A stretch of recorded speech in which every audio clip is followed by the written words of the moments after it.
Hello, and welcome back to Two Dark Dozes. Before we begin, feel free to leave a comment and tell me where you're listening from. I love reading every single one. If you enjoy dark doses of horror that hit you twice as hard, don't forget to like the video and subscribe to the channel, turn on notifications so you never miss a new story. Now, get comfortable. Dim the lights if you dare. Relax your mind. Let the outside world fade away. And let's begin. Story 1, the first time I played, I was 6. I caught my brother sneaking out late at night. He was almost 10 years older than me, which meant he was old enough to think he was invincible and young enough to be completely wrong about it. I didn't understand the details back then, but later I learned he only had a learner's permit. He wasn't supposed to be driving at all. I must have scared him when I appeared in the doorway, because instead of telling me to get lost or dragging me back inside, he made a different choice.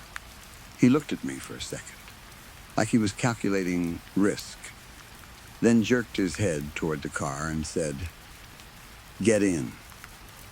I remember the thrill of it more than anything, how the night air smelled, how the porch light made the driveway look like a stage, how the car door felt heavy in my hands. I climbed into the back seat and tried to sit still like I belonged there. We picked up his buddy Devin Morris, everyone called him Dial, and a girl I'd never met before named Tiffany Meadows. Dial was loud, always joking, always complaining. Tiffany sat in the back with me and smelled like gum and perfume. They talked like I wasn't there, like I was a pet they'd accidentally brought along. My brother drove with both hands on the wheel, too stiff, trying to look calm. I watched streetlights pass overhead and felt like we were doing something huge. Eventually, we turned onto Red Bank Road and headed toward a bend that dipped under an overpass Terwilliger Road. I'd learn the name later. The underpass was a short tunnel, not long enough to be impressive, but long enough to feel like a different world once you entered it. The concrete walls held the dark in place. The sound of the engine changed, like the air got heavier. My brother slowed down and angled the car into the tunnel, then stopped in the middle in a way that made no sense. We were straddling both lanes, taking up the whole space. In the back seat, I pushed myself up to see through the windshield and out into the darkness at either end, where the tunnel opened into 2 small rectangles of night. Dial immediately started panicking. "This is so messed up," he said. "Someone's going to hit us." "That's the point, Dingbat," my brother replied, and punched Dial on the shoulder like it was funny. That's the game. Tiffany leaned forward from the back seat and asked who was going to say it. Her voice had that daring tone teenagers use when they want to push the moment further. "Are you both too I'll do it," my brother said. He faced forward, like he was addressing the tunnel itself. "Hannah Ann," he said. Then again. "Hannah Ann, and..." Nothing. No lights, no footsteps, no scream, no crash, no cold wind. Just the hum of our car, the tiny tick of the engine cooling, and Dial muttering under his breath. I unbuckled and twisted around to look through the rear window and side window, trying to find something to match the tension I could feel from the older kids. Tiffany grabbed my arm and pushed me back down. "Sit," she snapped. Not cruel, just nervous. Nobody said much after that. There was this feeling in the air, fear mixed with excitement, danger mixed with disappointment. Like everyone wanted something to happen, but also desperately didn't. My brother started the car again and drove us home. 3 years later, he left for college, and our lives started spreading out in different directions the way families do. I didn't think about Hannah Ann much after that. It stayed filed away as a memory of my brother being reckless and me being too young to understand the rules. The second time I played, I was 12. My best friend Bobby and I were riding our bikes in the middle of summer, sweaty and sunburned and too far from home. We ended up on Red Bank Road without planning it, and when the familiar bend and underpass appeared, It was like someone had opened a drawer in my brain. Bobby slowed down and looked at the tunnel like it was a dare waiting to be accepted. "Have you ever played Hannah Ann, Hannah Ann?" he asked. Just hearing the words brought that night back so clearly I could taste it. I told him I had, and I could see him get excited that I knew what he meant. "Well," he said, "do you want to play?" We walked our bikes into the tunnel, positioning them near the center like we were copying what adults did with cars. It was still light enough that the tunnel wasn't fully black. The sun was low, but you could see down the road in both directions. I cleared my throat and did the creepiest voice my 12-year-old self could manage. "Hannah Ann," I said. "Hannah Ann." Bobby groaned. "You have to say the rest if you want it to work." "For what to work?" I asked. He lunged at me and shouted for Hannah Ann to come and hit you with her car. His timing was perfect, and I yelped so loudly it echoed off the concrete. Then we both laughed, real laughter, the kind that makes your stomach hurt. It felt like a harmless kid thing, like we were playing Bloody Mary without the bathroom. When the laughter died down, Bobby got serious again, the way kids do when they want to be older than they are. "Okay," he said, "here's how it goes." He recited it like it mattered. Hannah Ann went and took a drive. She parked her car under a bridge and said her last goodbye. "It's a song?" I asked, still giggling. "It's a poem," Bobby said, like the word poem made it more dangerous. "A scary. You come here at night and park under this bridge, and she comes to get you." We both looked out at the open road and the fading sunset. It was hard to feel scared in daylight. It was also hard to believe any of it could be real. As we biked home, Bobby told me the story behind the legend. In the early 90s, a woman named Hannah Ann went out driving around. Depending on who told it, she was leaving her husband, or fighting with her sister, or trying to escape something with kids in the back seat. But in every version, she ended up parked sideways under the Terwilliger overpass with her lights off. And a truck crushed her because the driver had no reason to expect a car blocking both lanes in the dark. I listened like it was just another creepy story kids trip. Later, in my early teens, I called my brother to ask what version he'd heard. He didn't pick up. That same night, my parents got the call. He'd overdosed after a party. I remember my mom making a sound I'd never heard from her before, like her body couldn't decide whether to scream or collapse. Later, someone told us it was a bad batch of ecstasy, a simple explanation that didn't explain anything at all. The third time I played, I was 16. I was trying to impress someone. His name was Preston. I don't know if he liked me the way I wanted him to, but he always seemed willing to hang out, mostly because it got him away from his stepdad. Preston carried sadness like it was part of his clothing. He was funny sometimes, but his humor always had a sharp edge, like he used it to cut holes in his own feelings. That night, I drove us to the underpass. We sat in my car with the engine off, parked facing the concrete wall. Preston rolled a joint like it was the only thing he could do confidently, then lit it and handed it to me. The smoke made the inside of the car feel warmer, softer, like the tunnel wasn't so cold. "Okay," he said. "What version do you know?" I repeated Bobby's poem, the one I'd told other kids over the years as if I owned the story. Preston took the joint back and exhaled slowly. "That one's fine," he said, "but I like the one with the sister." Then he recited his version, like a campfire narrator.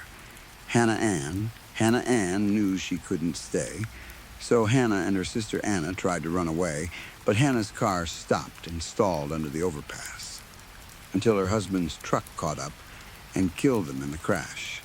"Damn," I said, then immediately said something stupid because I was 16 and thought shock was the same as charm. "That one is so gay." Preston snapped his head toward me. "Dude, you can't say that. If anyone can say it, it's me," I replied, trying to provoke him into joking back. He didn't. He just looked tired. "What don't you like about it?" he asked. I shrugged. I don't know. This game is supposed to be like Bloody Mary, right? You say the name 3 times and you're calling her. But when it's this whole poem, are you really calling her? Or are you just telling a story? Preston stared out at the darkness beyond the glass. In your version, she's the bad one, he said quietly. But in mine, her husband is. If he was hitting her or whatever, he should be the monster, not her. He trailed off like he'd accidentally revealed too much, then tried to cover it by taking another hit. We sat there, passing the joint back and forth, the tunnel holding our smoke like a secret. 30 minutes went by. It felt good to be with him in that moment, like the world outside the car didn't exist. I finally tried to say what I'd been building up to for weeks. Look, Preston, I know you don't... What the hell was that? He snapped, pointing toward my driver's side window. I sighed, annoyed. Could you not change the subject every time I try to say something real? I'm not joking, he said, voice sharp. Look. I leaned toward the window, squinting through smoke and condensation. I don't see anything. Something was out there, he insisted. It was like the air shifted. He half climbed over the center console, so his face was inches from the glass. His fears started to infect me. I leaned closer too, my stomach tightening. Then we heard a click. It was small, metallic, like a lock. What was that? I whispered. I reached under Preston, trying to get to the ignition so I could start the car and leave. But he grabbed my wrist hard. Quiet, he said. Don't do anything. We stayed still, watching the darkness like it might blink. Preston pulled his sleeve up and wiped condensation away from the window, and as the fog cleared, I saw something that made my brain hesitate. Not a person, not a car, a texture in the air. Like heat shimmer, but wrong. Like something standing close to the glass was bending the space around it. We leaned in even more, trying to make sense of it. Then, headlights exploded into the tunnel, and a horn blared so loud it felt like it hit my chest. I screamed. Preston jerked upright and slammed his head on the roof. Drive, drive, drive, he yelled, collapsing back into his seat. I started the car and began backing up, trying to angle out of the tunnel. I barely moved a foot before metal scraped metal, and the horn screamed again. I threw the car into drive and gunned it out of there. The truck I clipped was real, very real, and the driver was furious. He chased us for miles, riding my bumper, honking, shouting things I couldn't make out, but didn't need to. Fear did weird things to my vision. The road looked too narrow. The trees looked too close. Preston rolled down his window and leaned out like he was trying to start a fight with a moving vehicle. Hey, dickwad, he screamed. If you didn't want to get hit, maybe don't spend your evening trying to scare kids, you pedophile freak. What are you doing? I shouted. Why are you making him more mad? The truck sped up and slammed my rear bumper. My car swerved and I almost lost control, but I corrected and kept going. What are we going to do? I gasped. Preston turned and grabbed his backpack from the back seat. He pulled out a thick binder, opened it, and tore loose leaf pages from the rings. His hands were fast, practiced. Next right turn you see, he said, voice low and focused. Give me a 3-second countdown. After 1, you turn hard, full speed. I'm going to another hit, interrupted him, but I understood. 30 seconds later, I saw a right turn and accelerated. 3, I said. 2, 1. I turned. Preston flung sheets of paper out the window in a spray like white birds. Most flew wide, but enough swarmed the truck's windshield that the driver hesitated and missed the turn. We didn't stop until we were far away. 30 minutes later, I parked outside Preston's trailer. We sat in silence, shaking, then laughed in those cracked, hysterical bursts that happen when you survive something by inches. Preston finally grabbed his backpack and opened the door. Before he got out, he turned to me. He was looking at me, but not really. His eyes were somewhere else, like he was watching the worst parts of his life play behind my face. I opened my mouth to speak, but he spoke first. "I'm sorry," he said. "I can't be that for you. I know you don't need me to, whatever, but I'm too messed up." "But what?" I asked, his eyes filled with tears. "My mom's dead.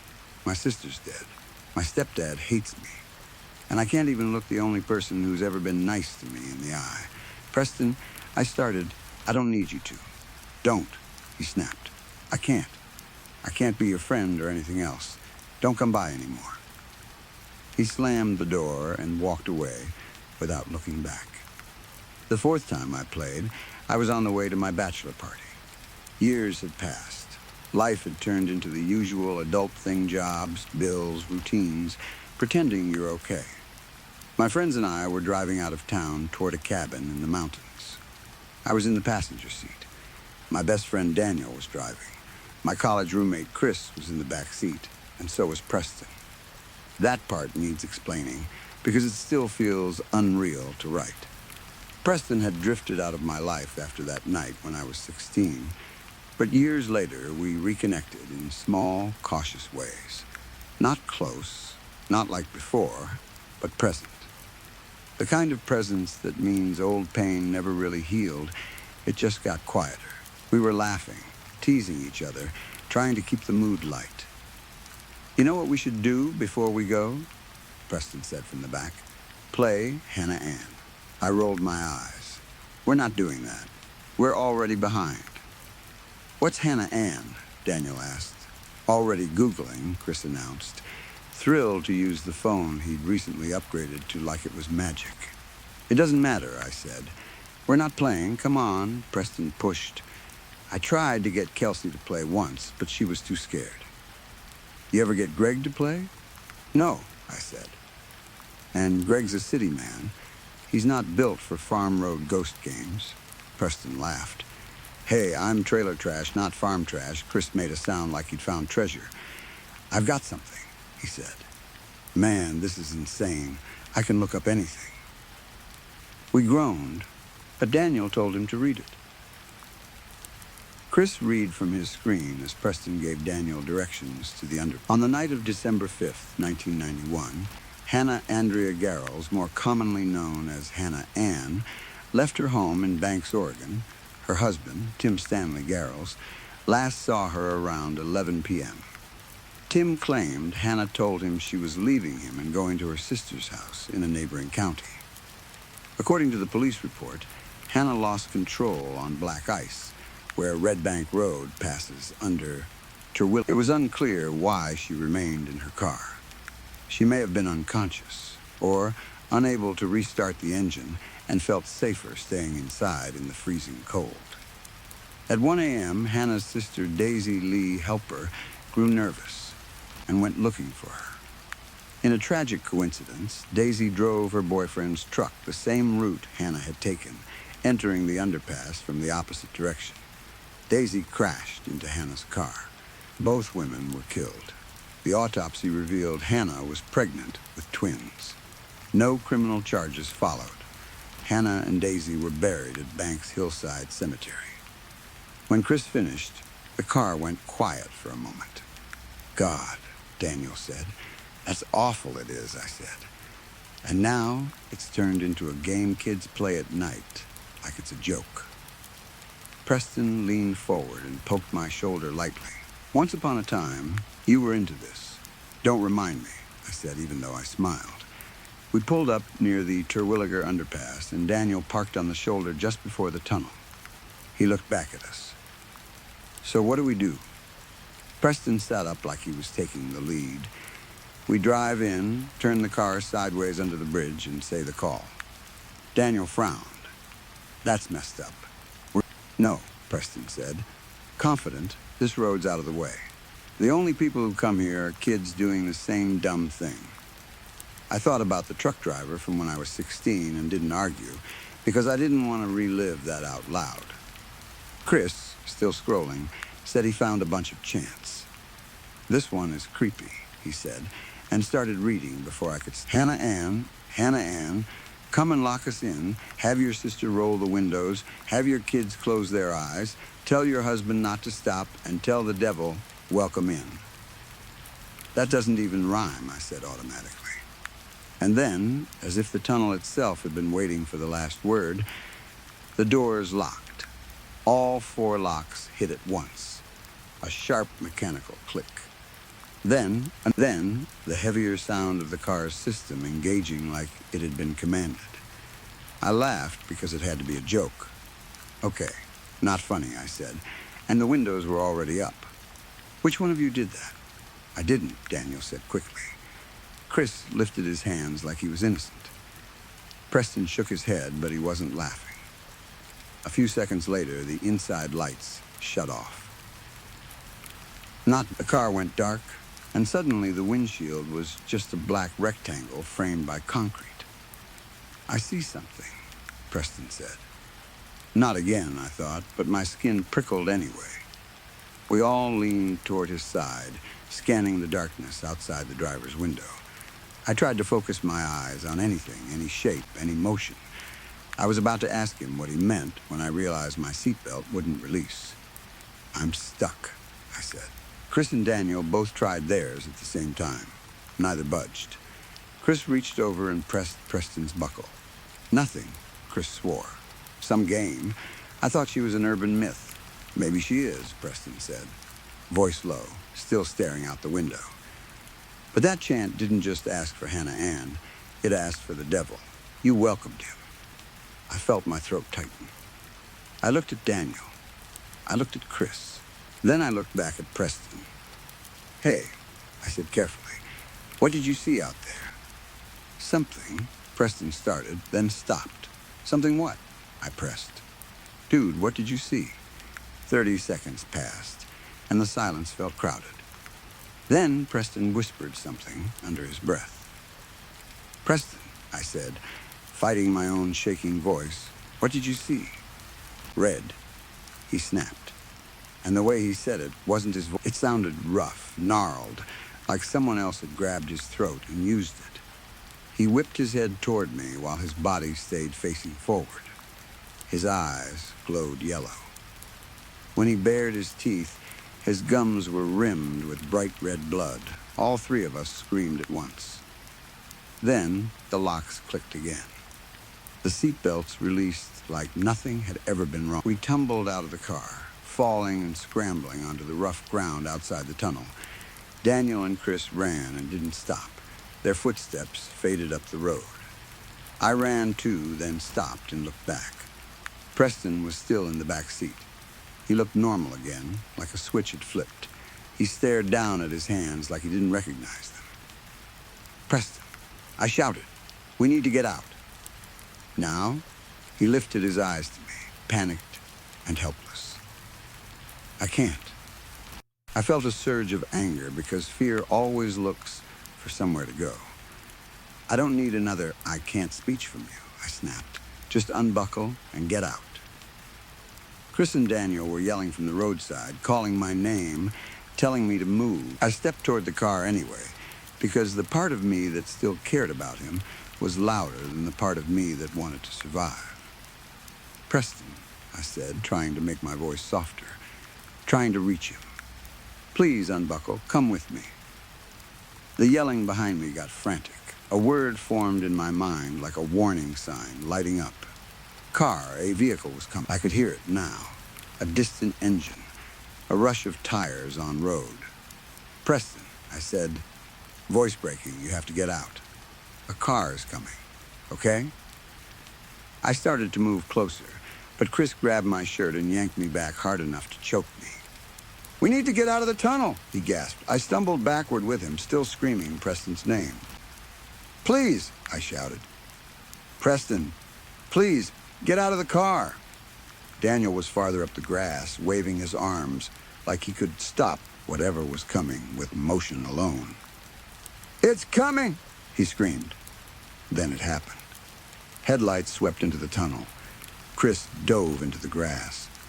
I stood frozen, screaming, and Preston turned toward me with a desperate look like he finally understood what was about to happen. The impact was instant. Metal slammed metal.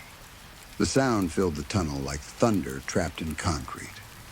The world became noise and sparks and crushing. And in the split second before everything folded into wreckage, I saw her. Not a person. Not exactly.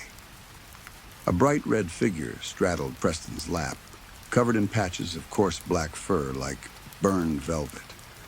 Her body was wrong in ways I can't explain without sounding insane. Her breast hung low, brushing Preston's stomach as she leaned into him, and her face turned toward me with the same glowing yellow eyes I'd just seen in Preston's skull. When she smiled, her gums were wet with blood. Then the crash swallowed everything. After that, I did what people do when they survive something they shouldn't. I tried to warn others. For a while, I sent my story, this story, to anyone I saw posting about Hannah Ann online. I didn't leave comments because people love to accuse you of chasing attention. I messaged them directly. It was a strange thing for a man in his 40s to be doing, DMing teenagers and telling them not to play a local legend game. But I didn't know how else to stop it from becoming entertainment again. I kept doing it until the news started piling up in a way I couldn't ignore. My parents called me recently and told me Tiffany Meadows, the girl from the first night, the one in my brother's car, had fallen asleep at the wheel and crashed into a tree. She was an ER nurse. She'd been driving home after a 16-hour shift. Sleep deprivation is the simplest explanation, but it didn't feel simple to me. Something about it felt like a pattern continuing whether anyone noticed or not. So I looked up a news story from 5 years ago. Chris and Daniel, the two guys who'd run with me out of the tunnel, had started dating not long after Preston died. They kept me company afterward when I called off my own wedding, because grief does strange things to plans. A few years later, on a road trip through national parks, they got caught in a flash flood in Texas. They died hours before they were supposed to arrive in Big Bend. Then I searched for Dial. That one was easy to find because his name wasn't common. Devin Dial Morris got hit by a car crossing the street in downtown Portland. He'd been heavily intoxicated. The driver wasn't charged. Bobby Atkinson is fine as far as I know. Maybe because we never played it right. Maybe because we did it in daylight with bikes and laughter, and whatever the game is, it didn't accept us as real participants. But the list of names left one question I didn't want to ask. I called my mom and asked where my brother was when he died. She said leaving a party, which I already knew. So I asked the real question. Where was his body found? She hesitated, then told me. In the back seat of his car, like he'd pulled over somewhere dark to sleep off a bad trip. Like he'd parked under something and stayed there. So I'm putting this here now, in public, where it can be found. I want it to show up when someone searches Hannah Ann. I want it to be the thing that makes someone pause before they decide to make a tragedy into a dare. If you think I'm lying, fine. I wish I was. I would love for this to be the kind of story you roll your eyes at and forget. That would be so much easier than what I'm living with. Because yesterday I found a note on my car, folded under the wiper like a parking ticket. It was written neatly, like someone took their time. No smudges, no hesitation. Hannah Ann screams in hell. Her sister never sleeps. Her baby girls, they cry until their dad exits their dreams. But Preston has it worst of all. He lives his life in flames. His skin peels and eyeballs boil, and he always calls your name. I read it 3 times before the words landed fully. I checked my cameras. I checked the street. I checked my neighbor's doors.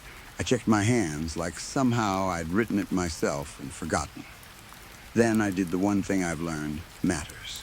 I did not drive under any bridges. And I will never, ever stop at 3:03 a.m., even if the road is empty and my car is warm and my eyes feel heavy, and the dark feels like it's asking me to rest. Because that's what the game really is. It isn't a poem. It isn't a chant. It isn't a legend. It's practice. Story 2, I first saw her on an ordinary Tuesday morning, the kind that usually blends into every other day of my life. I was half asleep on my regular subway commute, doing the same routine I'd done for years. Same time, same station, same spot on the train, front of the third car. For whatever reason, that section usually had a little more space, like people avoided it without knowing why. I'd stand there with my coffee, eyes unfocused, letting the noise of the tracks and the announcements wash over me while my brain stayed somewhere else. Nothing about my life was exciting. I wasn't going to pretend it was. I worked as an insurance claims adjuster. My days were emails, phone calls, forms, numbers, and problems that never felt like they belonged to real people until someone cried on the line. It was steady work, but it didn't give you stories worth telling. That Tuesday should have been the same as always. But the second I saw her, something inside me shifted, like a quiet click I could feel more than hear. She was sitting near the doors, angled toward the window as the train rushed through the tunnel. Her skin was pale in a way that didn't look sick, more like it was lit from inside. Under the harsh subway lights, it almost had a silver glow. Her hair was long and jet black, straight and heavy, spilling over her shoulders. Her lipstick was a deep red that made her mouth stand out sharply against her face. And her eyes were bright blue. Not a soft blue, not the kind you see and forget. They were intense, like the color had weight, like they belonged in the ocean, not in a subway car. She stared into the darkness outside the window, watching the empty tunnel fly past like she was looking for something out there. I couldn't stop staring. It wasn't even a choice. My gaze just kept returning to her, again and again, like a magnet pulling at metal. Then, without moving her head, she shifted her eyes. She looked directly at me. The moment our eyes met, I jerked my head away like I'd been caught doing something wrong. It was an instinct, like a kid getting caught staring at a stranger. My face heated up. I tried to focus on the ads above the seats, the map of the line, anything that wasn't her. But I could feel it. I could feel her still looking at me. I glanced back. She hadn't turned fully, not with her body, but her eyes were on me, calm and steady, like she'd been waiting for me to look again. Her face seemed to glow a little more, and I could swear her eyes almost shone under the fluorescent lights. There was the faintest curve at the corner of her lips. Not a full smile. Something smaller, like she was amused. I looked away again, too obvious about it, trying to act like I wasn't doing exactly what I was doing. But it didn't stop. If anything, it felt like she turned toward me more, like my discomfort was something she enjoyed. And then, something embarrassing happened in my head. I felt proud. A woman like her was noticing me. Out of all the people on this train, all the tired faces and business jackets and blank stares, she was looking at me like I mattered. It was ridiculous, but it hit like a drink on an empty stomach, warm and dizzy. When I risked another look, she smiled a little more openly, then lowered her gaze like she was shy, like she hadn't been staring at me at all. It made my chest tighten. I started studying her the way you study a painting when you're trying to memorize it. The shape of her jaw, the smooth, narrow line of her nose, the way her hair fell without frizz or flyaways, like it wasn't touched by humidity or time. Everything about her looked precise, like she had been designed instead of born. Who was she? Where was she going? Why was she on my train? The train began to slow, and the speakers crackled with the announcement for my stop. I snapped out of it like someone had shaken me. I stood up, grabbed my bag, and stepped toward the doors. And then I saw her stand, too. She let another passenger pass, then moved toward the exit with that same calm, graceful pace. Like she wasn't being shoved by the crowd, like people naturally made room for her. A sudden panic rose in me, not fear, something closer to urgency. I needed to see her again. I needed one more look, one more confirmation that she was real. When the doors opened, I pushed out with the crowd and immediately started scanning for that black hair. For a split second, it felt like time slowed down. She was already on the escalator, going up. She lifted a hand and tucked a strand of hair behind her ear, and I watched the movement like it was happening in slow motion. Her fingers looked delicate, almost too perfect. Halfway up, she glanced back. At me, not at the crowd, not past me. At me, like she could pick me out instantly, like I was the only thing worth looking at down there. Then she disappeared into the flow of people above. The rest of my day felt wrong after that. Not in a dramatic way, just off. Like a song playing slightly out of tune. I sat at my desk and opened claim forms and emails and did my work, but my mind kept drifting back to her, that bright blue gaze, that almost smile. The way she looked straight through the dullness of a weekday morning and made something in me wake up. By the time I went home, I felt an odd sadness, like I'd already lost something, like I'd been given a glimpse of a better world, and then it was taken away. On the ride home, part of me watched every station, every face, hoping she'd be there again. She wasn't. Everything looked duller without her. The same tired commuters, the same blank expressions, the same heavy air. It was like someone had turned the color down on the whole city. That night, I tried to distract myself with my usual routines and video games, TV, whatever I could find to eat, then bed. It was a boring life, and I knew it. But now there was something new in the back of my mind, a sharp point of anticipation that kept poking at me. I couldn't wait for morning. The next day, I left late. I told myself it was an accident, that I'd slept through my alarm, that I was rushing because I didn't want to miss my train. But if I'm honest, I don't think I was rushing for the train. I ran down the stairs to the platform, heart pounding, and as I hit the crowd, those blue eyes. For a second, I felt relieved, like a pressure in my chest loosened. She was there. She hadn't been a one-time moment. She existed. But then another thought hit. I'd never seen her at this station before. How was she here now? Had she always been here and I'd just never noticed? The train pulled in. People moved as one, stepping inside. She drifted with them and stood by the doors in the next section. I froze for a moment, watching, then pushed my way in after her. There were more people than usual. I couldn't reach my usual spot. Bodies pressed close, shoulder to shoulder. The air smelled like wet coats and coffee and subway metal. Someone's backpack kept bumping my arm. But then I looked around and noticed something strange about the crowd. It wasn't just that everyone looked tired.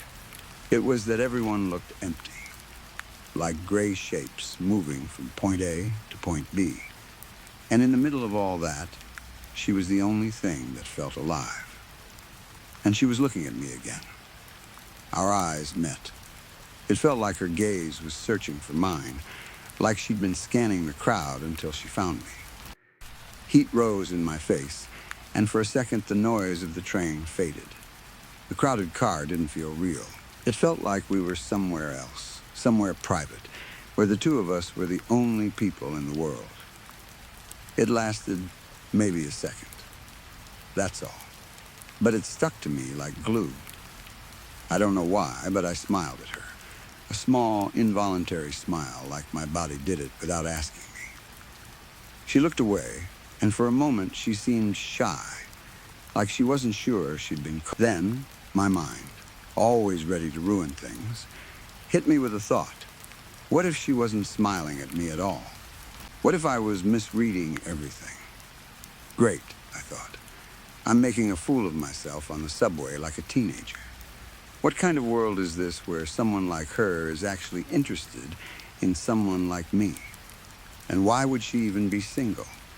She looked like someone who would have people. The idea of her having a boyfriend made my skin prickle.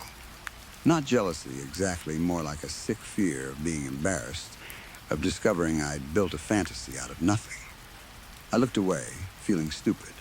Then, in the reflection of the dark window, I saw her eyes again. She was staring at me. I turned my head, and we held eye contact for a few seconds. Nothing happened. No words, no gestures. But it felt incredible anyway, like I'd been seen in a way I hadn't been seen in years. Then the train jerked to a stop. People grabbed poles and straps. The doors opened with a loud click and a wave of commuters poured out. This wasn't my stop, so I stepped aside and let them pass. When the flow slowed, I moved into my usual spot again, grateful for the space. And that's when I realized she was gone. I twisted in place, scanning the car, almost falling out of my seat trying to spot her. She wasn't anywhere. The doors closed. My stomach dropped. She wasn't on the train anymore. I looked out onto the platform and saw her black hair. She stood there, scanning the crowd like a startled deer, like she'd gotten off in a hurry and wasn't sure where to go. For a quick, stupid second, I thought, maybe she's waiting for her boyfriend. Why else would she get off at a different stop than yesterday? Then, she saw me through the window. Her expression changed. Something flickered across her face, sadness, disappointment, maybe even relief. I thought she lifted her hand like she might wave, like she might signal something. Then the train moved. The platform slid away. She disappeared into the tunnel darkness behind us. The rest of my day blurred. I did my work on autopilot, but my mind was somewhere else. I kept replaying her face, her eyes, that moment on the platform. I felt like I was waiting for something that never came. That night, I couldn't sleep. I tossed and turned, restless and wired. Every time I closed my eyes, I saw her. When I finally drifted off, I was on the train again. It looked like my usual subway car, the same seats and poles and gray floor. But it was empty. Completely empty. No commuters, no noise beyond the steady hum of motion. I was alone. At least I thought I was until I looked beside me. She was there. Smaller than I remembered, almost fragile looking. Her skin pale to the point of being unreal. She turned toward me, and her blue eyes locked onto mine. "Come," she whispered. Her voice was soft, close. "Come home with me." I could smell her perfume, sweet and clean, wrapping around my head like warm fog. I could feel the heat of her body near mine. Her black hair brushed my skin. My heart hammered. My hands trembled. It didn't feel like a dream. It felt like a memory. She adjusted the shoulder of her dark red dress and rested her head against me like she belonged there. Her hand slid onto my thigh, slow and deliberate, intimate in a way that made my whole body tighten. Then my alarm went off and ripped me out of it. I shot up in bed, gasping, soaked in sweat. My sheets clung to my skin. The room felt too bright, too normal. The dream clung to me harder than it should have. I wanted to go back. I wanted to close my eyes and return to that empty car with her beside me. But a sick question kept repeating in my head. Was it even a dream? My morning routine happened in a blur. Shower, clothes, coffee. It all felt distant, like I was acting out a script, while my real mind stayed somewhere else. On the platform, I paced like I'd lost something. The crowd grew, pushing in around me, but she wasn't there. After that dream, I needed to see her. I couldn't explain it. It felt urgent, necessary, like I'd stop breathing if I didn't. I kept scanning faces, snapping my head around, telling myself I'd missed her in the crowd. She wasn't there. One train came, then another.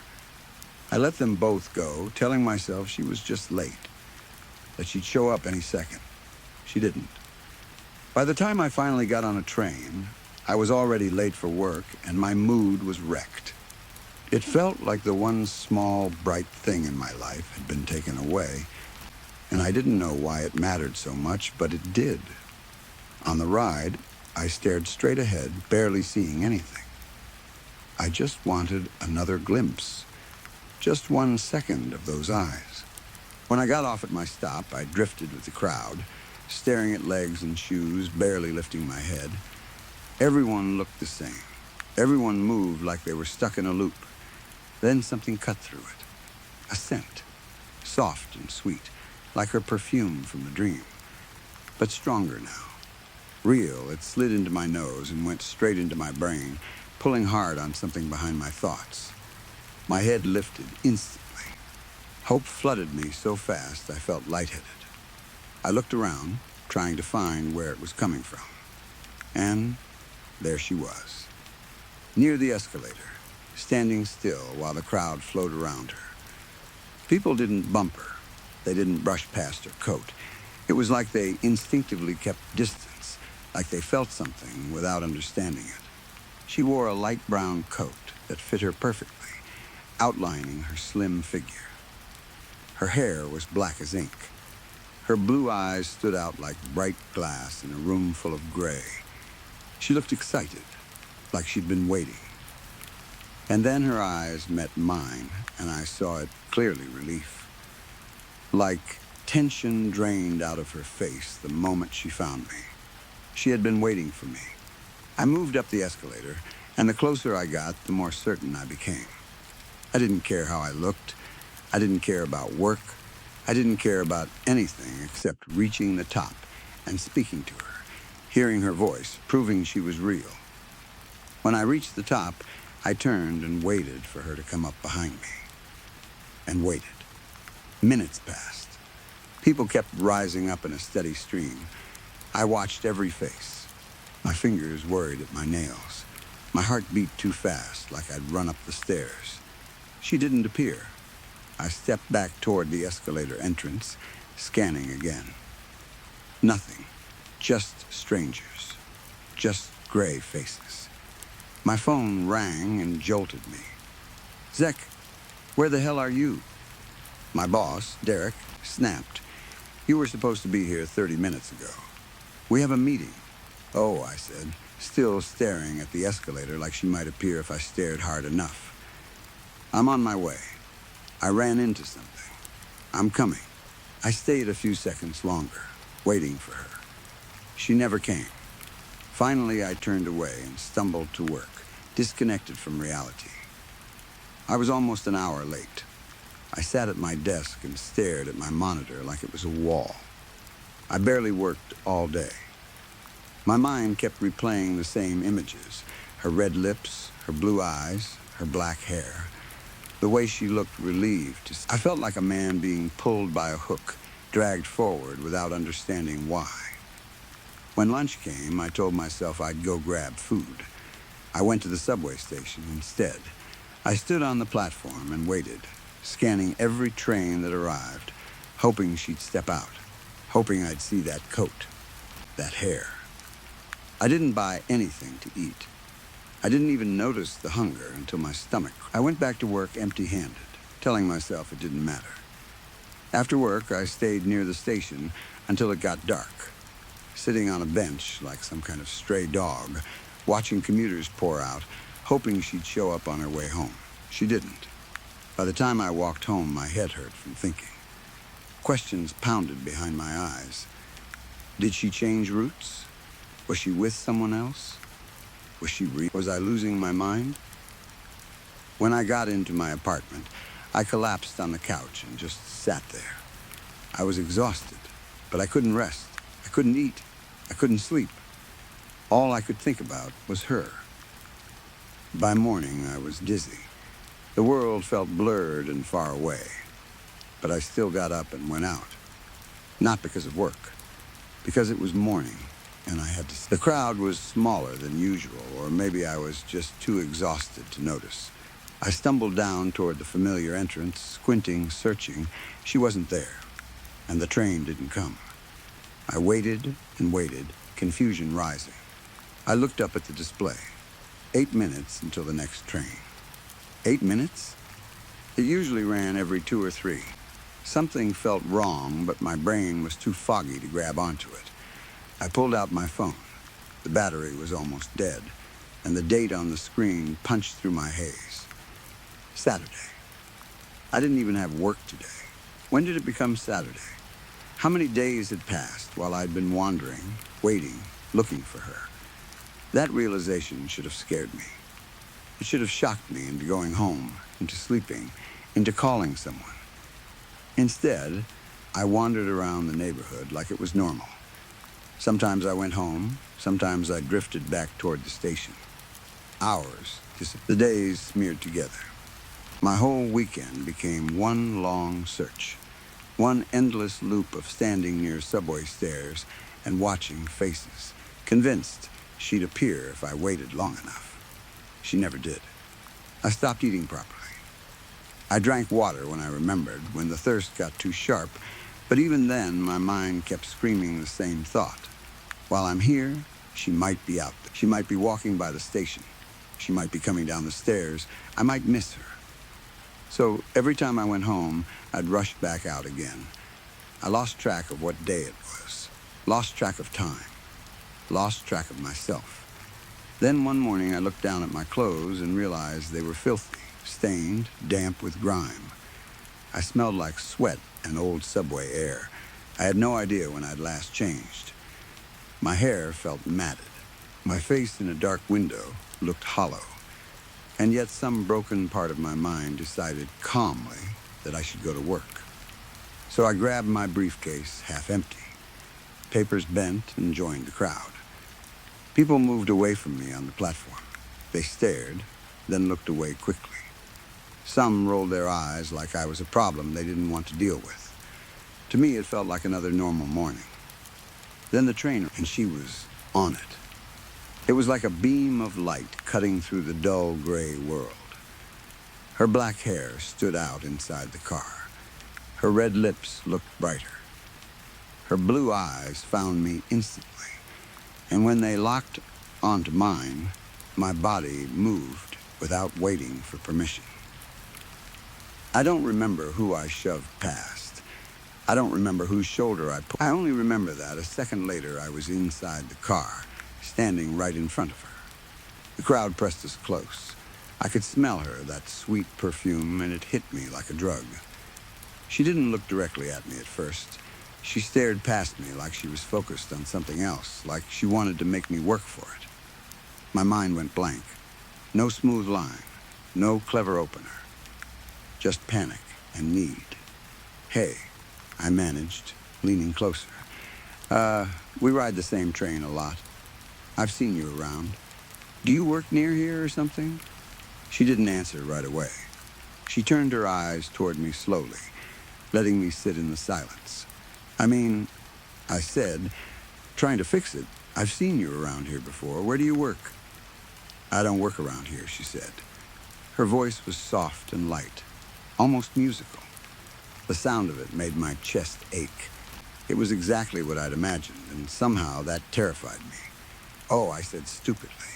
Right. Then why do you come this way in the mornings? I have business here, she replied, and the faint smile returned. It felt like a dream that had stepped into reality. Yeah, I said, smiling too, trying to match her calm. Guess I do too, if you think about it.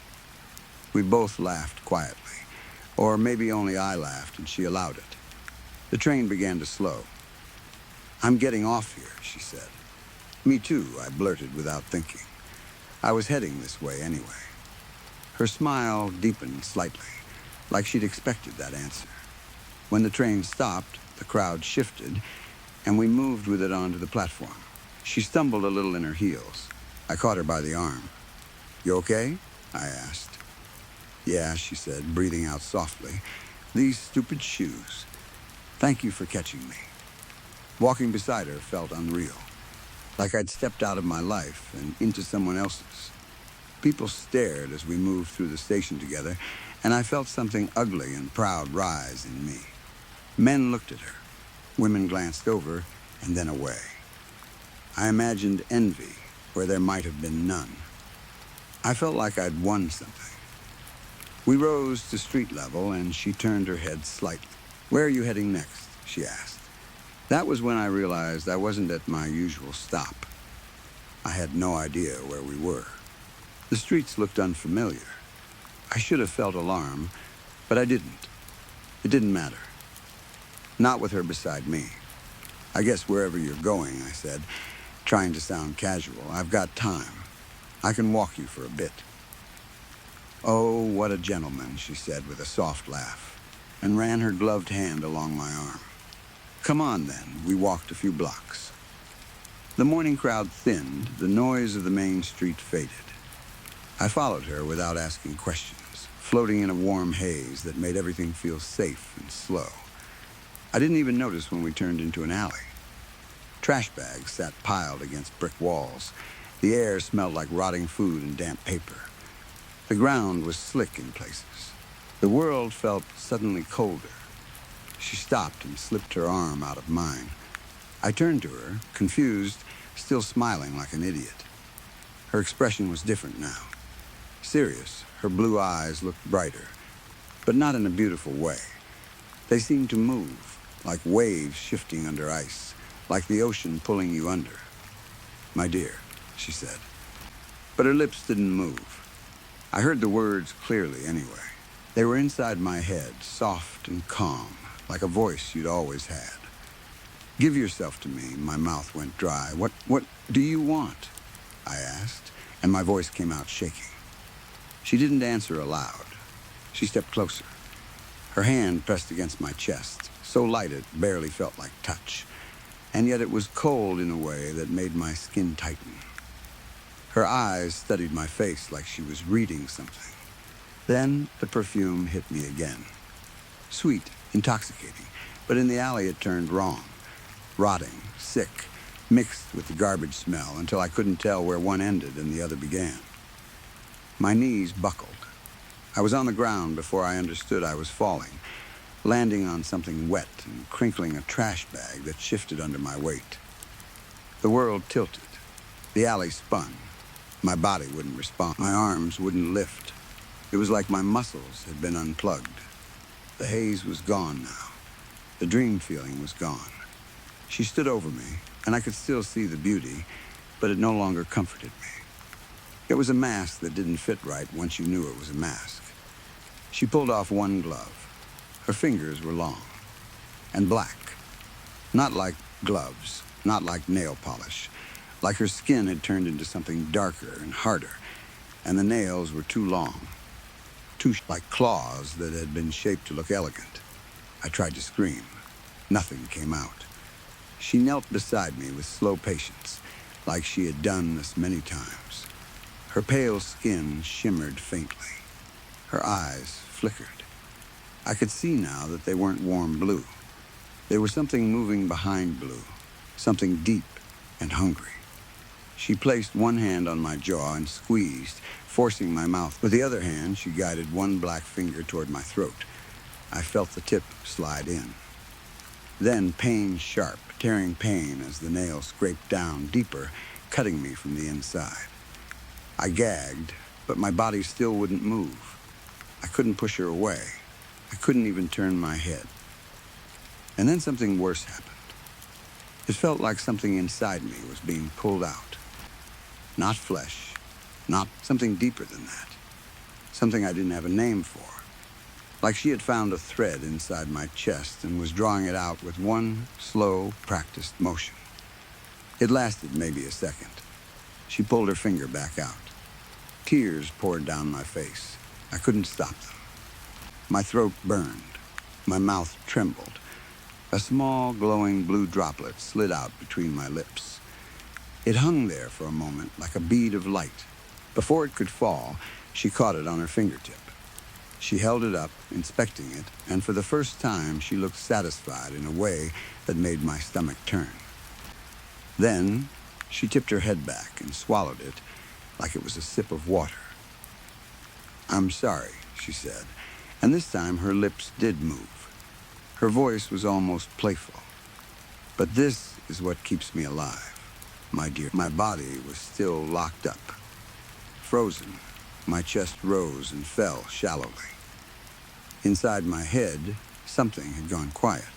She calmly put her glove back on, smoothing it over her wrist like she was finishing a small chore. She adjusted her coat and her hair. Then she leaned down and kissed me. It was slow, deliberate, almost sensual, like she wanted to leave that memory stamped into me.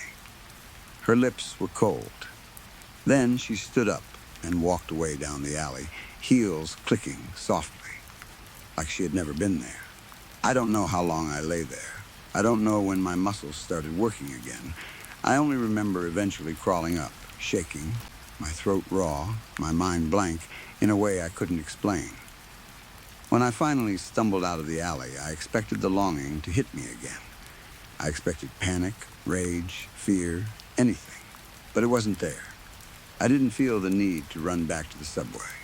I didn't feel the urge to chase her. I didn't even feel hatred.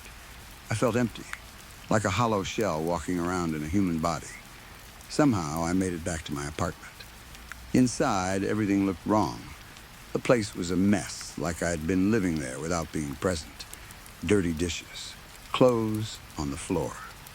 Trash I didn't remember throwing down. It looked like weeks of neglect. I collapsed into bed and passed out. When I woke, I cleaned everything. I cleaned myself, cleaned the apartment, threw things away, washed clothes. I checked my email and found out I'd been fired 3 weeks earlier. 3 weeks. I read the date over and over. The words made sense, but they didn't connect to any feeling. I couldn't remember the moment it happened. I couldn't remember caring. I got another job eventually. I went through the motions. I paid rent. I showed up. I spoke when spoken to. I did what was asked, but something inside me was missing, and nothing brought it back. I didn't feel joy. I didn't feel anger. I didn't feel excitement. Food tasted like texture. Music sounded like noise. Movies didn't move me. Even fear felt distant, like it belonged to someone else. Days passed like that, smooth and pointless, like my brain had been turned into a machine that only knew how to keep my body alive. And then, one afternoon, weeks later, I was heading home from work. I went down into the subway and saw a train already pulling in, doors about to close. I hurried, not because I cared, but because that's what people do when they see doors closing. And there she was, inside the car. The same woman, black hair, red lips, ocean blue eyes.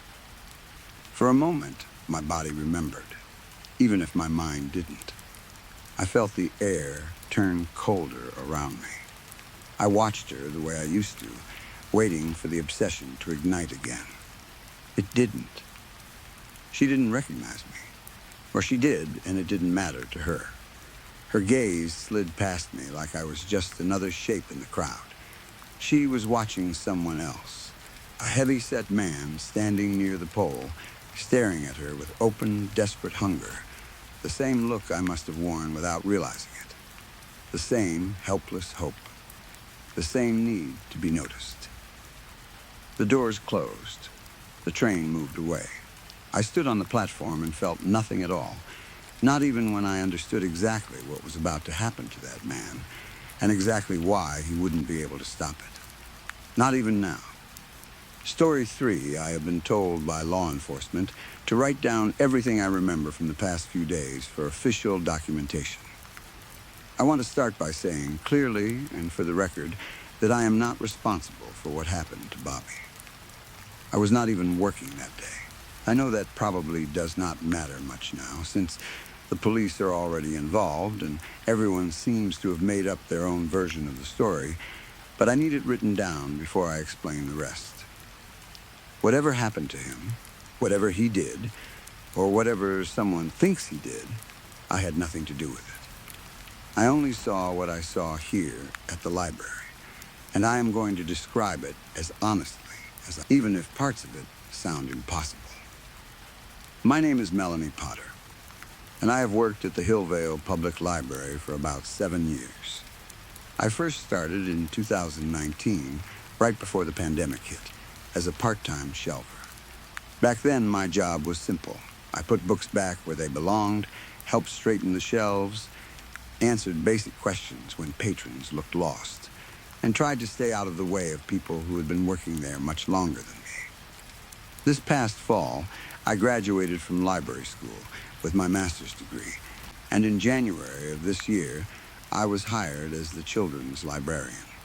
Now, I am in charge of the second floor children's department, along with 3 part-time staff members who work on a rotating. I handle story times, school visits, craft programs, summer reading events, and most of the community outreach for children and families in the city.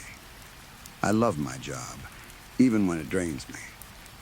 Children are loud, sticky, strange little creatures, but most of the time they make the building feel alive in a good way. I have been asked to describe my relationship with Bobby in detail, but the truth is that I did not know him well. I did not work with him directly, and I was not his supervisor. He was another department head, but he worked upstairs on the 3rd floor in reference. Each floor of the library has its own way of running things. The 1st floor is circulation, and those people are a dime a dozen, mostly part-time workers who come and go so quickly that it is hard to remember everyone's name. Dusty supervises the front desk. She has worked here since the 1980s and runs the 1st floor like a military post. I usually do not bother learning many of the other circulation staff names until they have been around for at least a few months, because most of them leave before I even get used to seeing their faces. The reference staff on the 3rd floor are different. They are a small, odd group, and they keep mostly to themselves.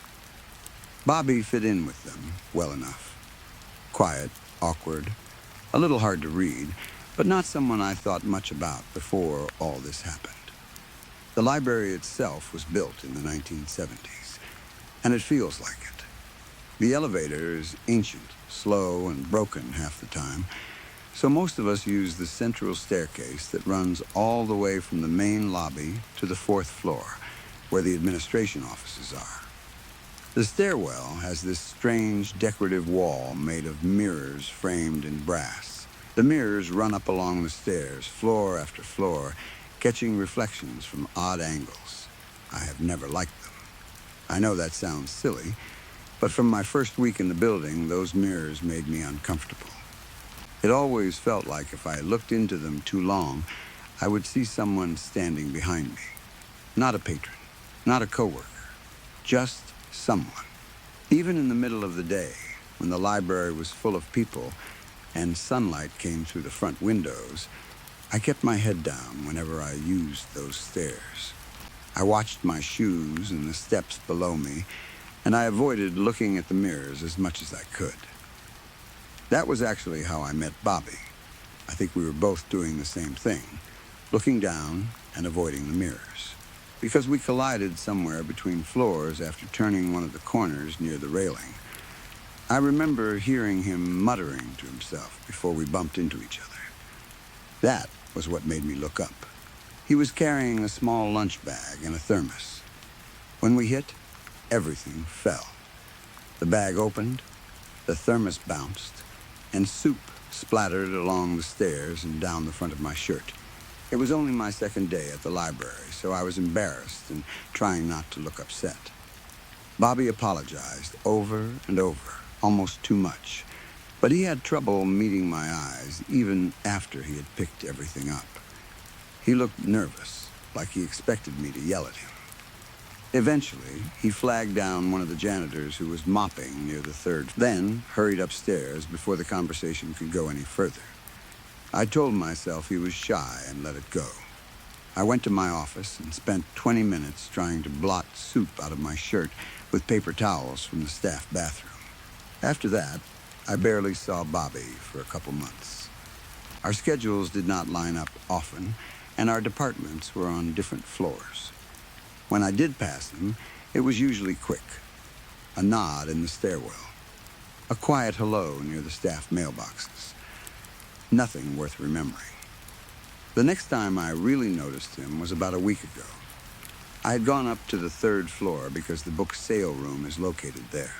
And part of my new role as a department head includes handling book donations and the annual book sale. The library gets a lot of donated books.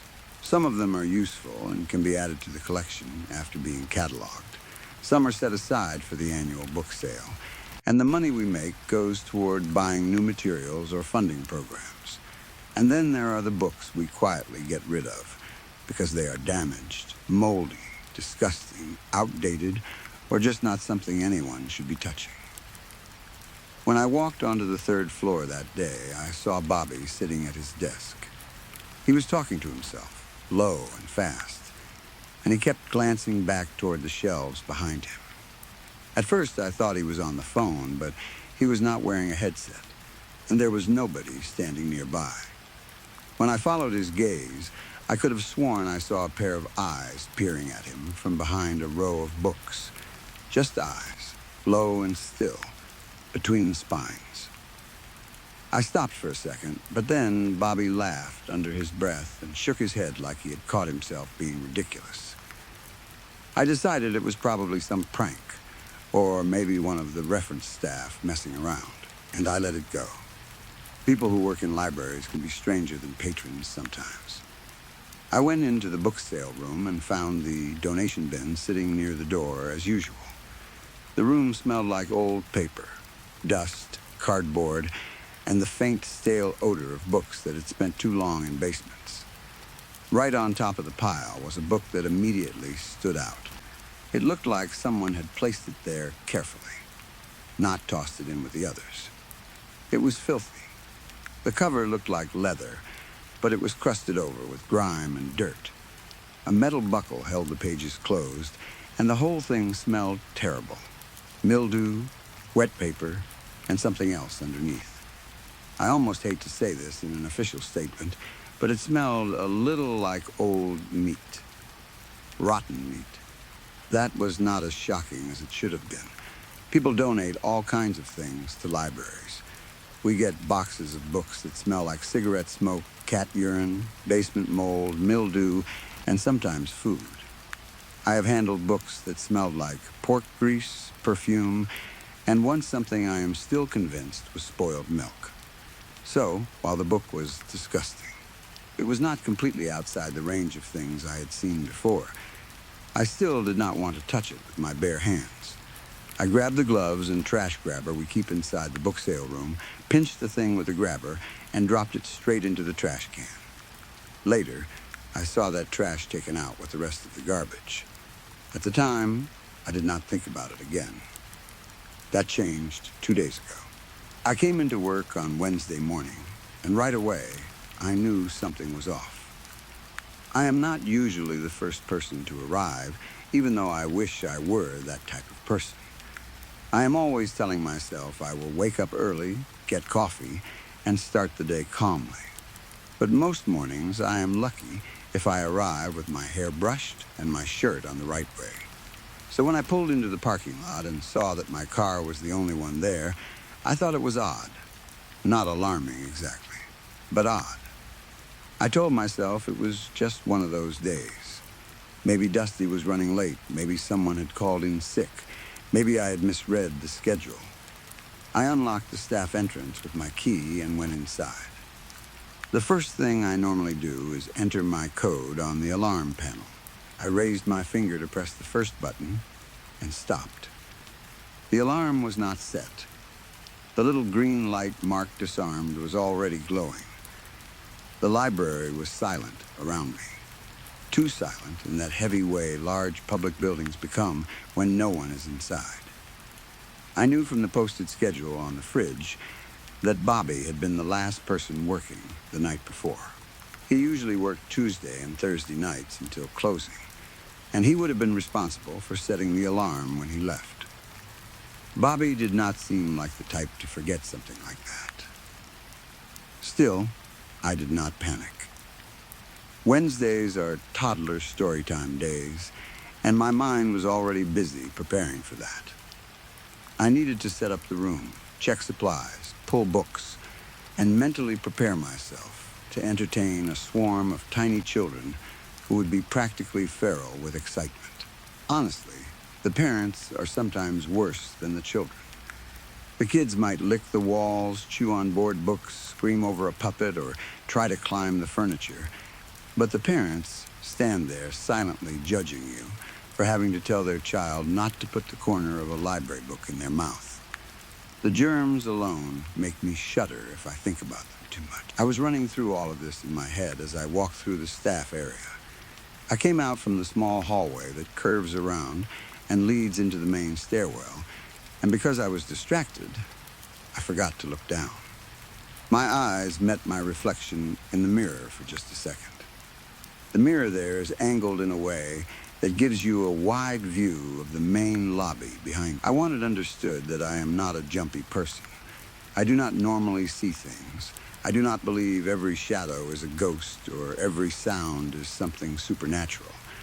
I am saying this because I want whoever reads this to know that I understand how strange it sounds. But in that mirror, behind me and across the circulation desk, I saw two eyes peering over the top of the strangest part is that I did not stop walking at first. I think my brain did not fully register them as eyes in that moment. Maybe I assumed it was a reflection, a trick of the light, some odd shape caused by the angle of the mirror.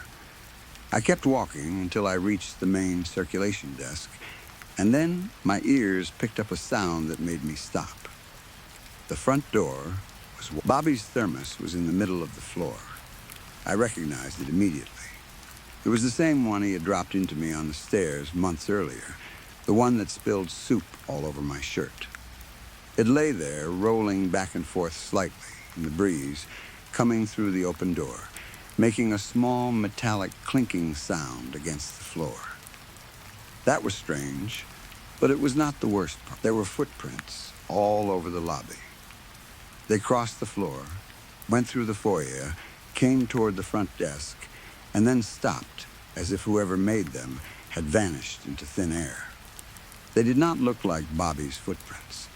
They were small, almost child-sized, but they were dark and dirty, with a reddish-brown color like dried blood mixed with mud from deep in the woods. They tracked across the clean floor in messy trails, and the longer I stared at them, the colder I felt. Then I smelled it. It was the smell from the book sale room, only stronger now. Rotten meat, wet paper, mildew, and earth. My father worked at a meat processing plant before he retired, and when I was little, he once took me with him to work. I threw up the moment I stepped onto the main floor because of the smell. This was like that, old meat and something spoiled. I covered my mouth with my hands and tried not to gag. That was when I saw the book. It sat on the corner ledge of the circulation desk like someone had just returned it, or dropped it there after reading it overnight. I knew right away that it was not a library book. There was no barcode, no spine label, no protective cover, and no way we would ever circulate something in that case. It was not large, but the smell seemed to pour out of it. The cover was brown and looked leather-bound, though it was dirty enough that I could not tell for sure. A sharp metal clasp held the pages shut. The page edges were stained and discolored, almost black in some places and yellow in others. I knew it was the same book I had thrown away. I knew it with the same kind of certainty you get when you recognize a face in a crowd. I had thrown it in the trash. I had watched that trash taken out. And still, there it was. I had a sinking feeling that it was connected to whatever had happened to Bobby, though at that point, I did not even know something had happened to him. I only knew the building felt wrong, and his thermos was abandoned on the floor, and those footprints stopped where they should not have stopped. I walked toward the book slowly. I should not have touched it.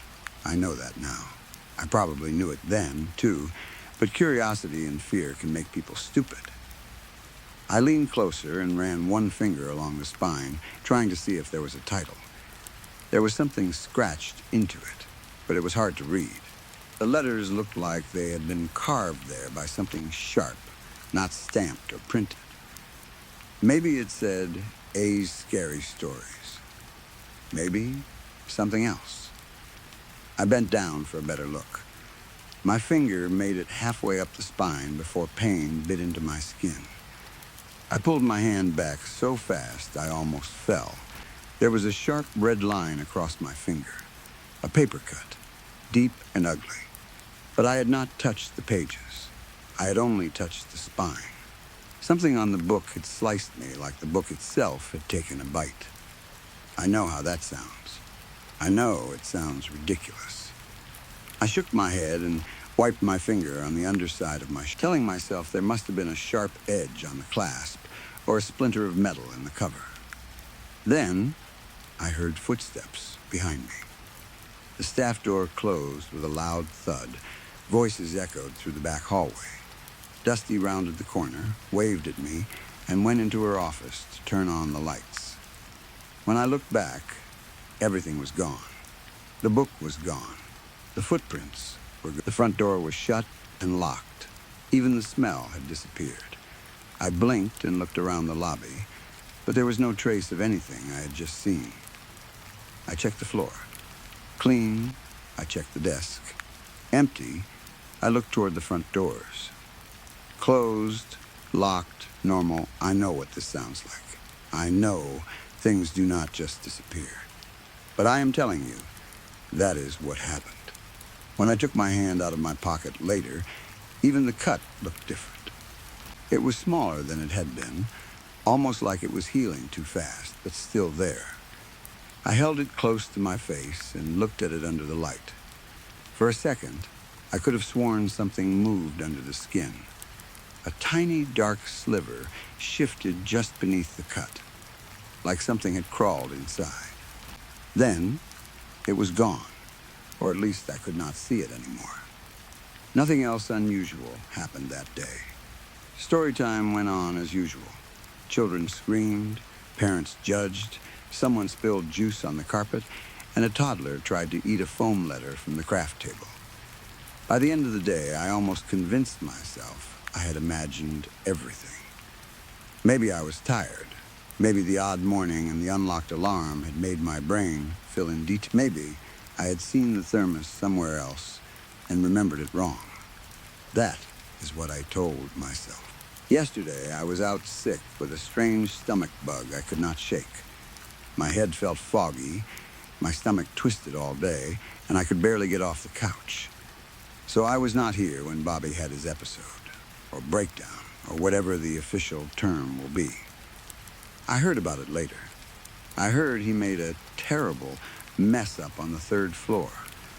I heard something about his laptop and blood everywhere. I know the police came for the security footage this afternoon.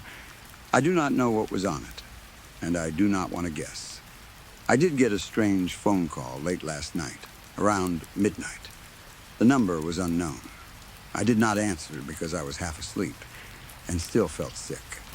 When I played the voicemail back this morning, I heard something in the background that made my stomach tight. It sounded like a barcode scanner. Anyone who has worked in a library long enough knows that sound. It has a very specific beep, sharp and bright, and once you hear it all day for years, you can recognize it anywhere. Behind that sound, there was also a voice, very faint. Whispering, maybe, for a few seconds. I thought it sounded like Bobby. I cannot say that for sure. I tried to call the number back, but it was disconnected. It is funny how little you can know about someone, even when you work in the same building every day. I did not know Bobby well. I did not know what he did after work, who he talked to, whether he had family nearby, whether he was lonely. But now I wonder if maybe he was lonelier than any of us realized. Working late nights can do strange things to a person. Empty buildings are not the same after dark. Libraries, especially. People think libraries are peaceful places, and during the day they are. But at night, with the lights dimmed and the shelves standing in long rows, all those books feel less like objects and more like things waiting quietly. My mother worked night shifts as a nurse for 20 years, and she used to tell stories about strange things she saw after too many hours awake, living on stale coffee and cigarettes. Maybe the dark gets into people. Maybe loneliness does too. Other than these past few days, I have never seen anything truly strange at the Hillvale Public Library. It is a good place to work. It has its problems: old building, broken elevator, too many leaks, staff turnover, strange patrons, and children who seem determined to catch every sickness known to man. But it is still a good place. I do not want my statement to make it sound otherwise. I hope Bobby is found. I hope he gets help. I hope whatever happened to him has a normal explanation, even if I cannot think of one. I think that is all I remember. My head feels strange today, light and full at the same time, and my finger has started to itch where the cut was. I keep rubbing it without meaning to. The skin there looks almost healed, but every now and then I feel a small pressure beneath it, like a tiny splinter working its way deeper instead of out. I know that probably sounds dramatic. I am sure it is nothing. If I remember anything else, I will add it to this record. I am more than willing to cooperate with the Hillvale Police Department in any way that helps poor Bobby. I would stay longer and help with the investigation, but I am training a new library assistant today. Her name is Angie, and she is very excited to get started. I have never been much of a movie person. I know that sounds strange to some people, because everyone seems to have their favorite directors, favorite actors, favorite scenes, and a long list of films they say everyone has to watch at least once. I was never like that. I had missed most of the big must-see movies, and if someone asked me to name a famous director, I would probably only remember 2 or 3. So when I received an email inviting me to be part of a test audience for a new superhero film, I honestly thought it had been sent to me by mistake. The movie was called Shortcomings. According to the email, it was being made by a company called Empison.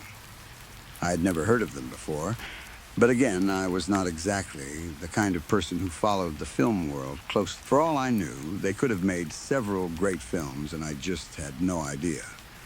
The email looked professional enough.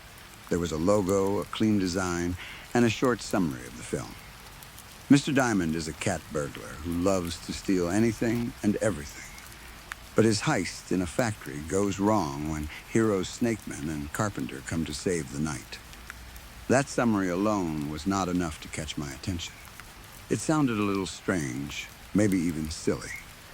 But underneath it, the email talked about something called the empathetic experience. It said this screening would be the launch of a new project designed to make the audience feel exactly what the characters on screen felt. The email called it the ultimate empathy. It promised a type of cinema that had never been experienced before, something that would place viewers deeper inside a character's emotions than any normal movie ever could. I should have ignored it. I should have deleted the email and forgotten all about it. But I was curious. I had been feeling bored with my normal routine, and part of me liked the idea of trying something new. Maybe I wanted to become the kind of person who went to strange film events and had interesting things to talk about later. Maybe I just liked the fact that I had been invited to something exclusive. Whatever the reason, I confirmed my place and added the date to my calendar. A week later, I was standing in line outside the cinema. It was a normal-looking cinema, the kind I had been to many times before. Bright posters in glass frames, the smell of popcorn, people chatting quietly as they waited. Nothing about the place looked strange at first. That actually made me feel better. I had half expected the screening to be in some tiny underground theater with peeling walls and no emergency exits, but this was just a regular cinema in a regular part of town. When I reached the box office, I gave the cashier my name. She checked a list, nodded, and handed me 2 documents. One was a waiver. The other was an ENDA. I was not really the type to carefully read documents. I know that is stupid. especially now.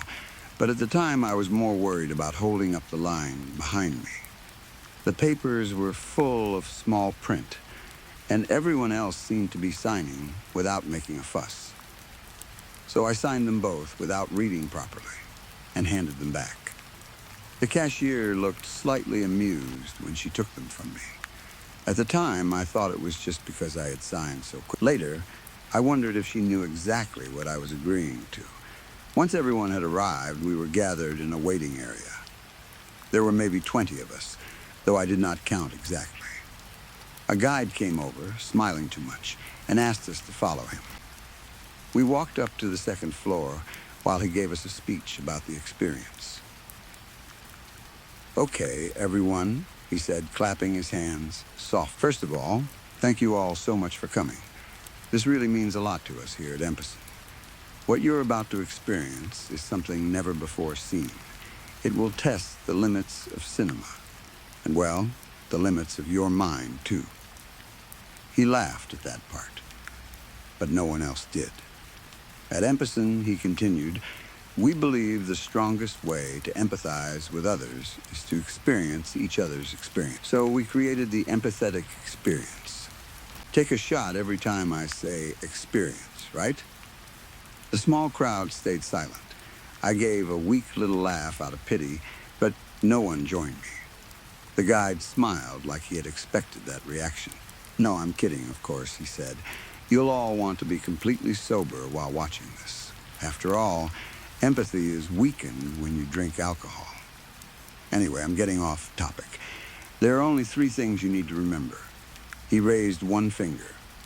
"Number 1, do whatever the staff tells you to do, even if you don't really want to. Trust me, it will make the experience a lot better." He raised the second finger. "Number 2, at times during the screening, you may feel strongly pulled to do something. Listen to that feeling. It's there to guide you. But never go against staff instructions, because those are much more important." Then he raised a third finger. "And number 3, the fire exits are on the left, so in the extremely unlikely event of a fire, please leave the room in an orderly." By then, we had reached the entrance to the screening room. The guide opened the door, stepped aside, and gave us a small bow. "That's all," he said. "Enjoy the experience." As we entered, each of us was given a small scrap of paper with a seat number written on it. My seat was on the middle left side of the room. When I sat down and looked around, I noticed something odd. We were all spread far. Every person had at least 4 empty seats between them and the next audience member. It made the room feel much emptier than it actually was. I was looking around, trying to understand why they had seated us like that, when a staff member tapped me lightly on the shoulder. "Excuse me, ma'am," she whispered. "Please try to keep your eyes on the screen for the duration of the screen and avoid looking at the other audience members." "Of course," I said. "When is the screening going to start?" "Please do not speak during the screening, ma'am," she said, still very polite. "The film will begin shortly." I nodded, feeling a little embarrassed. Then she pulled a small box from behind her back and handed it to me.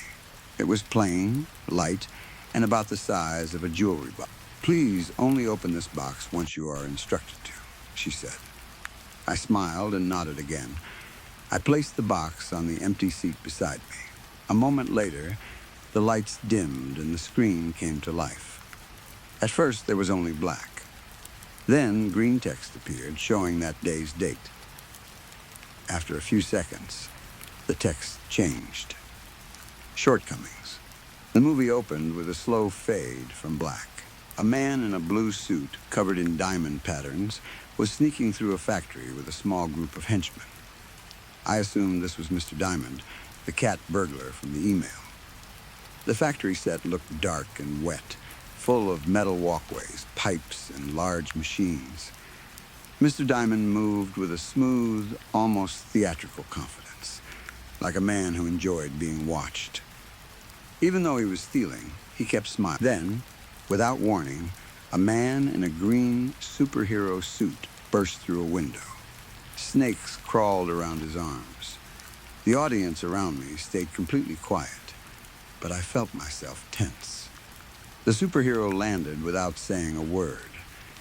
He raised his arms and threw the snakes across the room.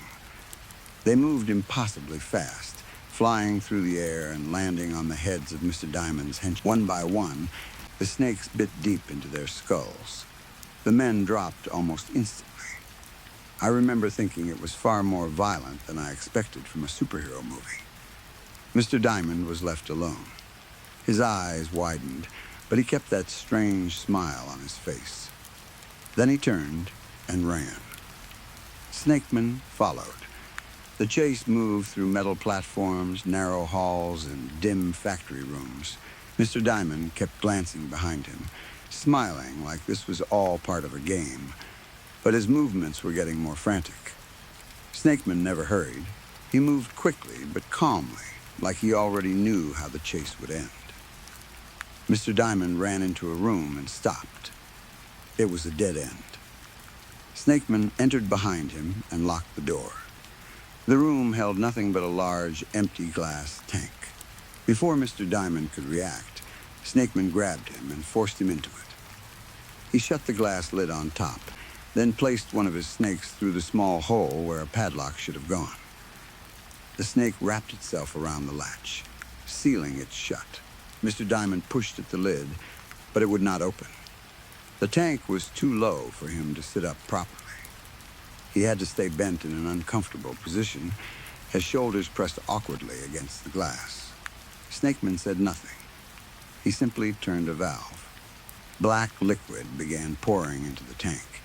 It came fast, much faster than water from a normal pipe. Mr. Diamond's smile faltered for a second, then returned. He splashed his hands in the liquid, almost playfully, as if trying to convince himself and the audience that he was not afraid. Then a title card appeared on the screen. Open the box. I did what it said. Inside the box was a strip of tape. On the inside of the lid, words had been engraved. Please cover your mouth and nose, making sure to keep a pocket of air inside. My stomach. I looked at the tape, then at the screen, then back at the tape. I remembered what the staff member had said. Do what the staff tells you to do. Listen to the feeling. Keep your eyes on the screen.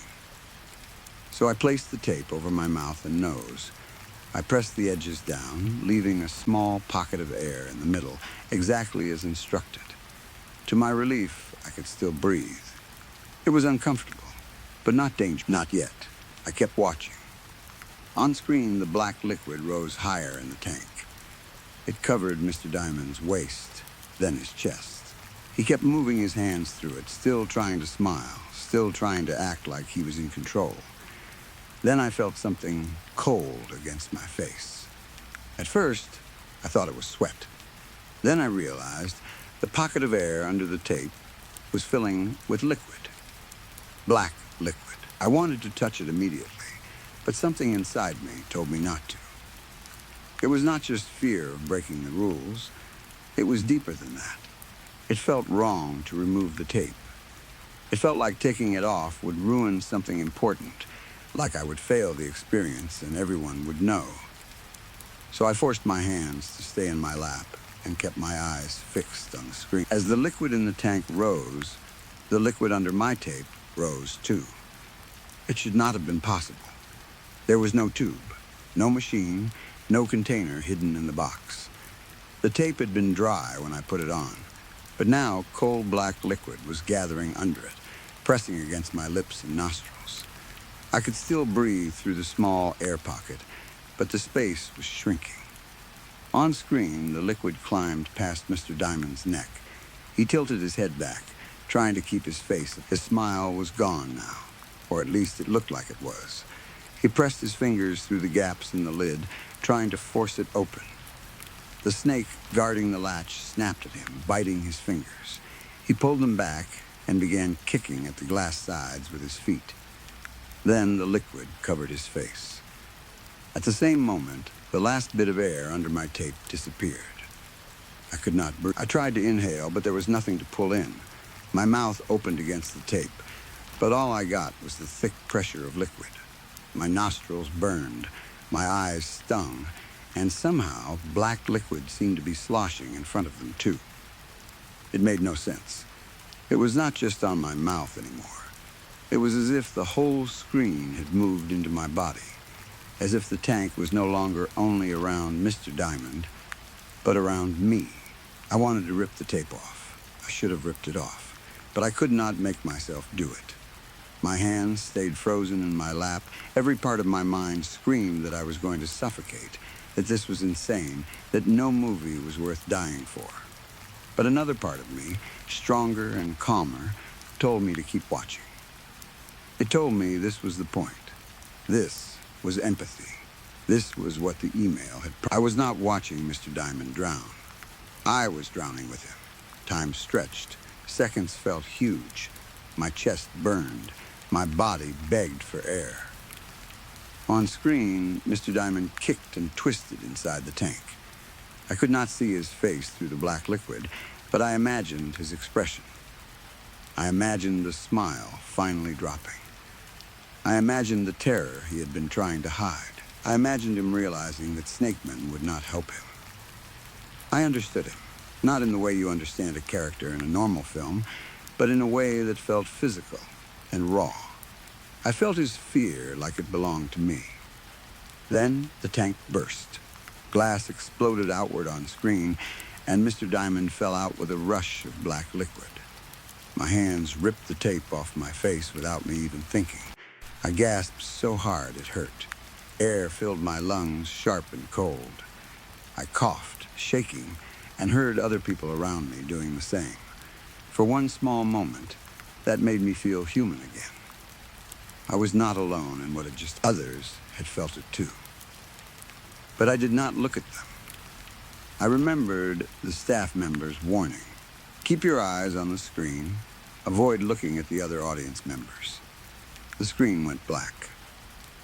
A staff member's voice came from somewhere near the front, telling us the first part was over.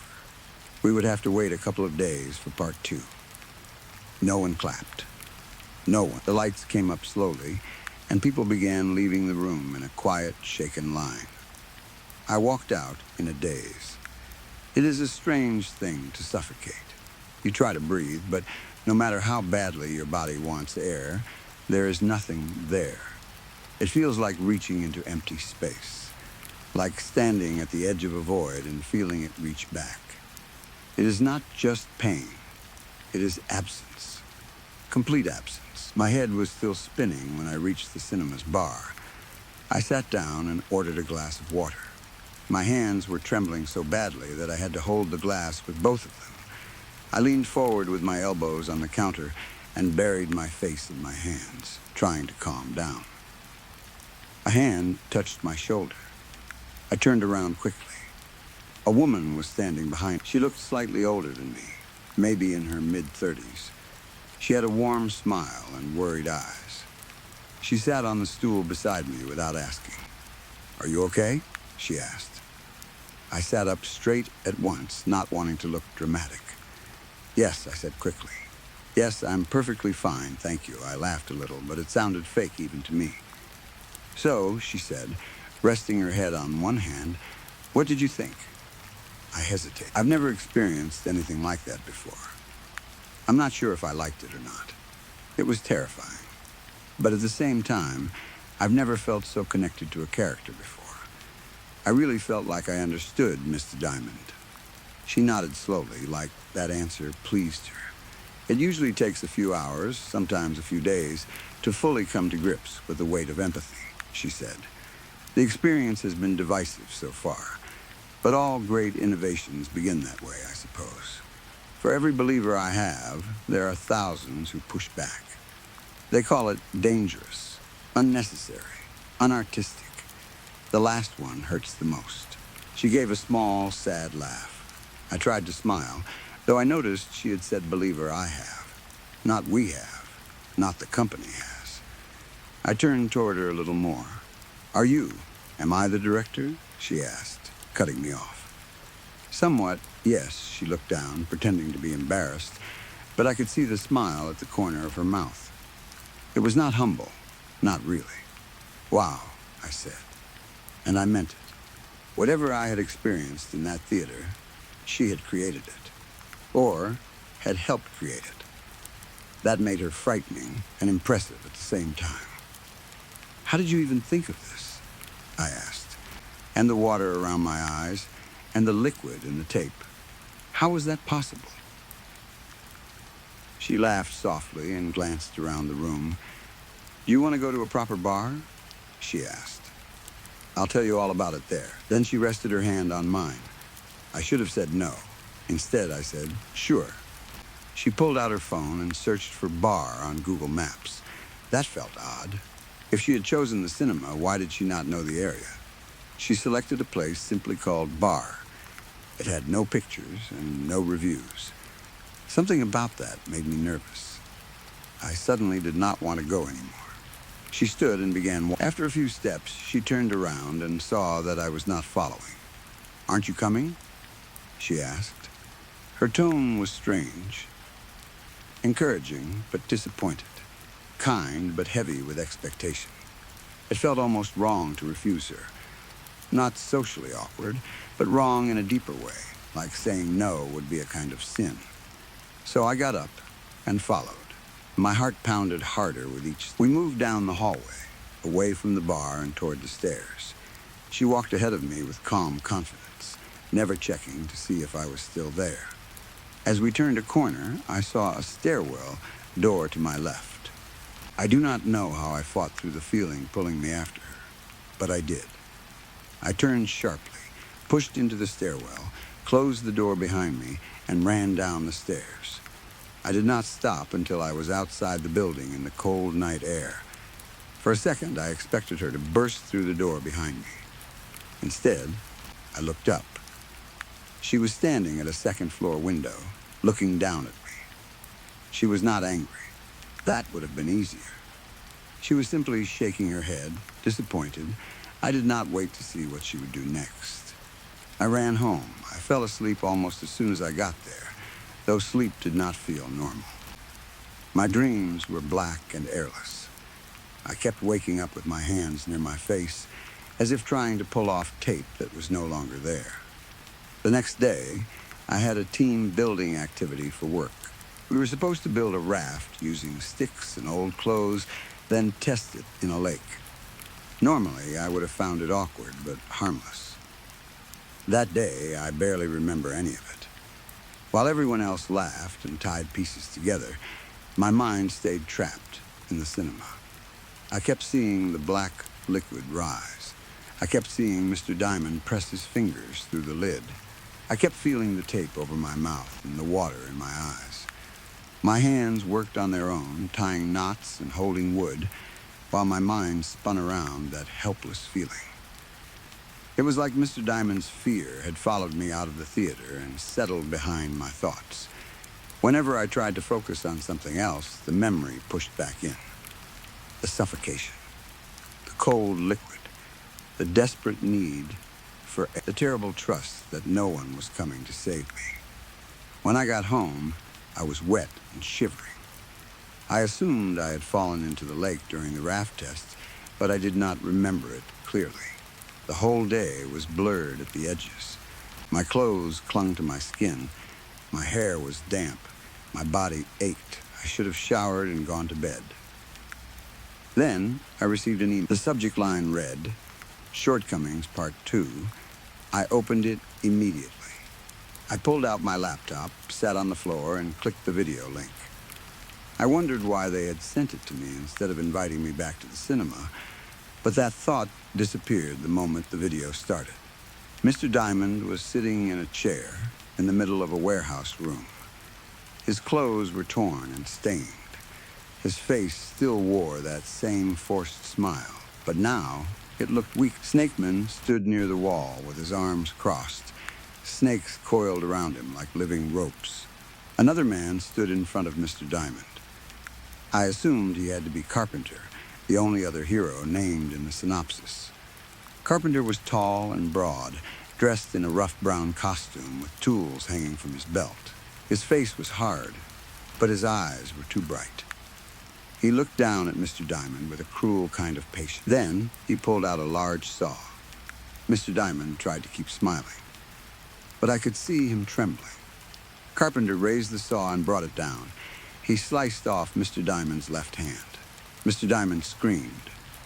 It lasted only a second before he tried to cover it with a laugh, but I heard it. I knew what was beneath the laugh. Pain, fear, shame, the desperate need to pretend he was stronger than he was. Then my own left hand began to throb. I cried out and grabbed it. The pain was sudden and deep, like something sharp had cut through bone. My fingers curled without my permission. I slowly lost control of the hand completely, but I did not look away from the screen. I could not. Some part of me did not want to.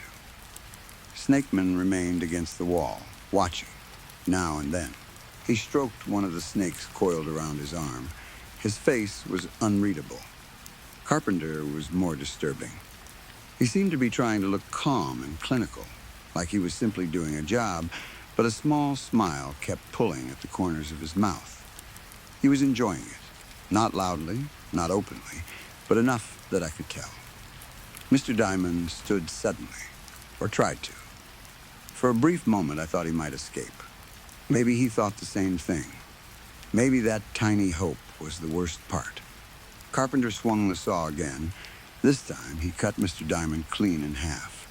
His legs fell uselessly beneath him. His escape was gone. The upper half of his body collapsed forward, shaking and gasping, but he still laughed. Tears ran down his face as he laughed. The pain hit my torso next. It was so intense that I screamed. My legs went numb and useless. I collapsed sideways onto the floor, writhing in pain. My body felt broken, impossible, split by something I could not see. Still, my eyes stayed on the screen. I hated it. I wanted it to stop. But the film had me. Mr. Diamond had me. His fear filled my mind until there was no room for anything else. I wondered what had made Carpenter so cruel. What kind of person could destroy someone like that and act like it was justice?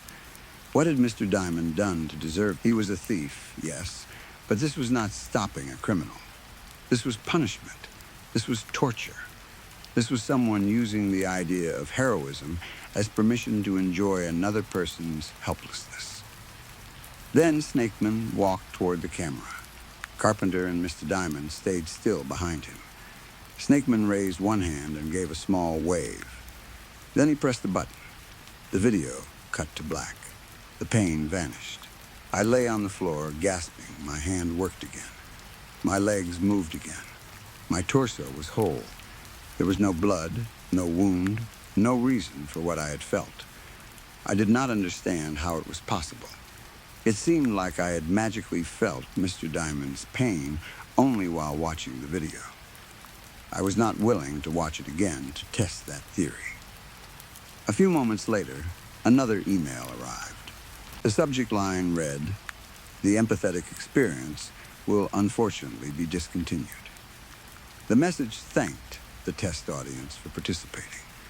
It said the project was important, that Empacin was grateful for our time, but that due to lack of demand, lack of funding, and a large amount of public backlash, the empathetic experience would be placed on permanent hold for the foreseeable. It apologized for any disappointment and thanked us for understanding. Then there was a postscript. It said any information about audience members being seriously or fatally harmed during screenings was hearsay, and such claims did not hold up in court. It warned that legal action would be taken against anyone who tried to falsely damage the reputation of Empacin Studios. It thanked us for our compliance. I read the email 3 times. I did not know how to feel. Part of me was horrified. Part of me was relieved it was over. But most of my mind was not focused on Empacin at all. It was focused on Mr. Diamond, his fear, his helplessness, the way he kept smiling even when he was drowning, the way he laughed when he was hurt, the way he tried to stay a person while others turned his pain into a lesson. For the next few days, I could barely move. I sat on the floor or lay in bed and stared at nothing. My thoughts did not feel like my own. They kept circling around Mr. Diamond's fear. I felt trapped in him, or maybe he was trapped in me. I would try to think about work, food, messages, anything normal. And then suddenly I would feel the tape around my mouth again, or the saw through my hand, or the terrible pressure of water where air should be. Eventually, after a couple of weeks of rest and visits from friends and family, I began to feel more normal. I did not tell them the truth. I said I had been sick and stressed. I said work had overwhelmed me.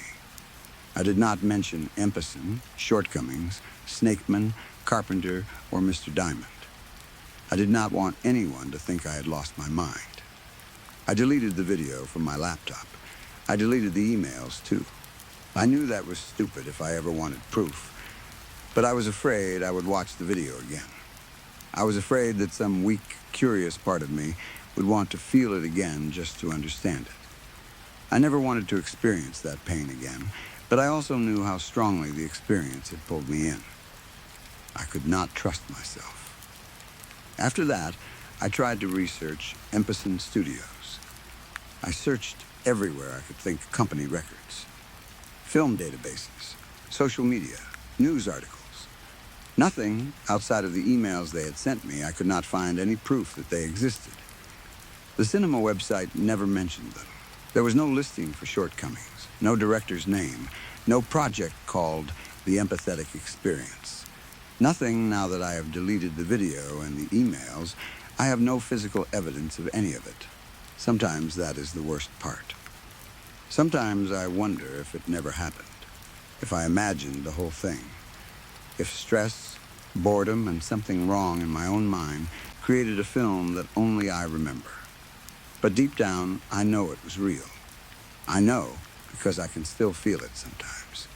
I will be washing dishes, walking home, or lying in bed, and suddenly, Mr. Diamond's fear will move through me like cold water. My chest will tighten. My hand will ache. My legs will feel distant. And for a few seconds, I am no longer just myself. I am him too. I used to think empathy meant understanding someone else's pain. Now I know there are some kinds of pain no person should ever be made to understand.